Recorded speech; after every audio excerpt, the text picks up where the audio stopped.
ரஜினிகாந்த் மற்றும் கமல்ஹாசன் இணைந்து நடிக்கும் படம் இந்திய சினிமாவில் பெரும் எதிர்பார்ப்பை ஏற்படுத்தியிருக்கு. நெல்சன் இயக்கத்தில் உருவாகும் இந்த படம் ரஜினியின் கடைசி படமாக இருக்கலாம் என சொல்லப்படுகிறது.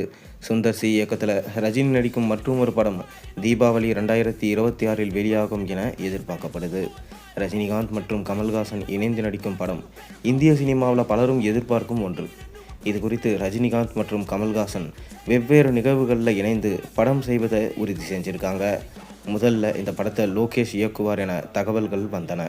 ஆனால் இந்த படத்தின் கதை மற்றும் இயக்குனர் இன்னும் முடிவாகவில்லை என ரஜினி தெரிவித்தார். சில தினங்களாக இந்த படத்தை நெல்சன் திலீப்குமார் இயக்குவார் என தகவல்கள் வந்து கொண்டிருக்கு. ஜெயிலர் 2க்கு பிறகு ரஜினி நடிக்கும் படம் ரஜினி கமல் இணைந்து நடிக்கும் படம் என சொல்லப்பட்டது. இதனை லோகேஷ் இயக்கவில்லை எனவும் இந்த படத்திற்காக நெல்சன் சொன்ன ஒன்லைன் ரஜினிக்கு பிடித்து போனதாகவும் சொல்லப்படுகிறது. தற்போது ஜெயிலர் 2 படப்பிடிப்பு பிப்ரவரி வரை நடக்க இருக்கு. ரிலீஸ் ஜூன் மாதம் திட்டமிட்டிருக்கு. இதற்கு பிறகு ஒரு ஆண்டு ரஜினி கமல் படத்தின் கதையை எடுத்துக்கொள்ள இருக்கிறாராம் நெல்சன். அந்த இடைப்பட்ட காலத்தில் குறுகிய காலத்தில் எடுக்க முடிக்கும்படியாக சுந்தர் சி இயக்கத்தில் ரஜினி நடிக்க இருக்காராம். அந்த படம் அடுத்த ஆண்டு தீபாவளி ரிலீஸ் என சொல்லப்படுகிறது. அதே சமயத்தில் கமல்ஹாசன் அன்பறிவு இயக்கும் படத்தில் நடிக்கிருக்காரு.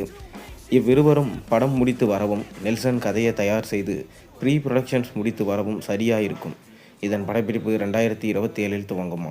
ரஜினி சுந்தர் சி படம், கமல் அன்பறிவு படம், ரஜினி கமல் நெல்சன் படம் எல்லாவற்றையும் கமலின் ராஜ் கமல் நிறுவனம் தான் தயாரிக்க இருக்காங்க. இப்போது இதில் பரபரப்பாக பேசப்படும் முக்கியமான விஷயம் என்ன என்றால், ரஜினி சுந்தர் சி படம் மற்றும் ரஜினி கமல் நெல்சன் படமே ரஜினிகாந்த் திரைப்பயணத்தில் கடைசி 2 படங்கள் என சொல்லப்படுகிறது. தக் லைஃப் படம் மூலம் தன் நண்பர் கமலுக்கு ஏற்பட்ட நஷ்டத்தை சரி செய்ய இந்த படங்களை அவரது தயாரிப்பில் நடித்து கொடுப்பதாகவும் சொல்லப்படுகிறது. இந்த படத்தோடு சினிமாவிலிருந்து ரஜினி ஓய்வு பெற இருக்காராம். இந்த தகவல் இன்னும் உறுதி செய்யப்படாத ஒன்றே.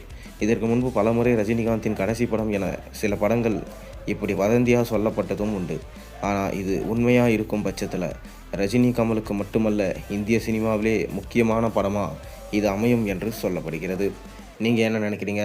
ரஜினிகாந்த் ஓய்வு பெறுவாரா மாட்டாரா? உங்கள் கருத்துக்களை மறக்காமல் கீழே கமெண்ட்டில் சொல்லுங்கள். மேலும் சேனலில் போடுற ஒரு வீடியோஸும் பிடிச்சி மறக்காமல் சேனலுக்கு சப்ஸ்கிரைப் பண்ணி லைக் பண்ணுங்கள், பெல் ஐக்கானை ப்ரெஸ் பண்ணுங்கள். அப்போ தான் நான் போகிற வீடியோஸ் எல்லாம் உங்களுக்கு நோட்டிஃபிகேஷனாக வந்து சேரும்.